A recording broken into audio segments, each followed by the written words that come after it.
This application is for posterior shin splints, where the pain often is located in the anterior front and slightly medial portion of the shin. This is often due to overuse of the posterior tibialis muscle, which is actually on the back side of the tibia. And this application is more for pain relief versus functional correction. One of the most common areas for shin splints is actually along the inner lower leg. And if I placed a dot approximately where that pain typically occurs, this can vary from person to person, higher or lower, front or back. What I'm going to have you do is tear a strip of tape off the roll. We're going to split that into a Y strip by folding it down the perforation and then tearing down the tape, and it will stop at the anchor. Let's go ahead and tear the paper off the back of the tape now at the anchor, which is the logo end of the tape. Now place that anchor 2 to 3 inches below that site of pain. Let's go ahead and rub that on really well. Okay, and from here, what you can do is just peel the paper off the back of one of the legs all the way down to the last 1.5 inches or so. You're going to grab that so there's still paper on there. Holding the anchor, you're going to put that tape on full stretch, just going next to that site of pain.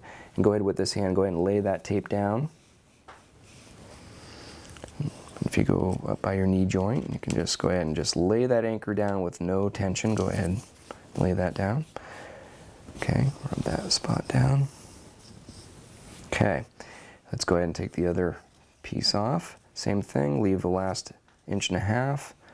Go around that site of pain. You can put that tape on stretch and bend right around that site if you'd like. Laying that tape down, and the last bit of tape, last 2 inches or so again, lay that tape down without any tension. Okay, let's go ahead and rub that on well with the paper backing. It's usually very helpful. Okay, and now have you tear another piece of tape off this roll. And again, split that into a Y strip by folding it down the center and tearing it right down to the anchor. And you're going to remove the paper backing. Okay, and this is important. What I want you to do is anchor on skin on the back of the leg at about the level of the site of pain. Make sure that anchor is on there well. Okay, and from here you're going to take that paper strip, and just like we did with the first strip, you're going to leave 1.5 inches, and you're going to pull good tension on that piece again, going around that site of pain. And you can go up the leg and lay that down or across the leg. Okay, same thing with the second piece. You're going just above the site of pain this time, putting good tension on the tape. No tension on the anchor, good tension at the site of pain, and then laying that tape down again with no tension. Yeah, and rub that on, creating a little friction. That heat from the friction does help the tape adhere better.